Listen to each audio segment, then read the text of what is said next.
નમસ્તે મિત્રો, હમણાં જ કોઈકે એક સરસ રીલ મોકલી. એમાં રાજ્યના પોલીસ વડા મિસ્ટર વિકાસ સહાય એ કોઈ એક જગ્યાએ પોલીસના મિત્રોને સંબોધન કરી રહ્યા છે. આ તમે જોઈ શકો છો.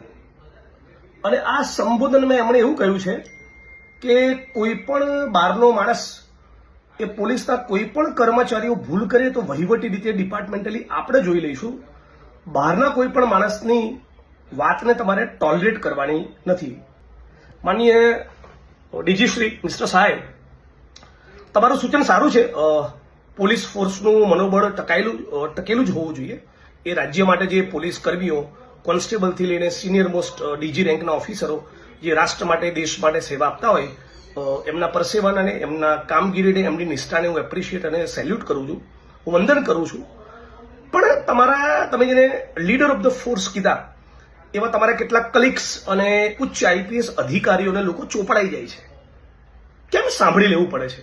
એટલા માટે સાંભળી લેવું પડે છે કે લગભગ 33 જિલ્લાના એસપી અને મોટા ભાગના આઈપીએસ અધિકારીઓ આજે પણ આ ગુજરાતમાં દારૂમાંથી, જુગારમાંથી, ડ્રગ્સમાંથી, લેન્ડની ડીલ્સમાંથી, માઇનિંગમાંથી, અનેક પ્રકારના કડદા હપ્તાખોરીમાંથી કમાતા હોય છે. તમારા લીડર ઓફ ધ ફોર્સ તમે જેનો કહો છો એવા ઓફિસ અધિકારીઓનું મનોબળ રજનીશ રાય, સતીશ વર્મા કે રાહુલ શર્મા જેવું ત્યારે બને જ્યારે પૈસાને સ્પર્શ ન કરતા હોય. એટલે પહેલા એમનામાં જમીર પેદા થાય એવું કરો. જમીર પેદા થયું ને, નોન કરપ્ટ હશે ને તો ખમીર આપોઆપ પેદા થઈ જશે.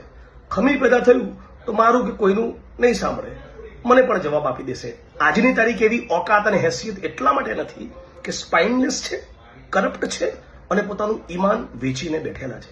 સાહેબ, તમે તો જાણતા જ હશો, ડીજી છો રાજ્યના, નામ પણ વિકાસ સહાય છે. ઈચ્છું છું સહાય કરું ગુજરાતની જનતાની અને ડ્રગ્સ અને દારૂ બંધ થાય એટલું કરી આપો. ધન્યવાદ.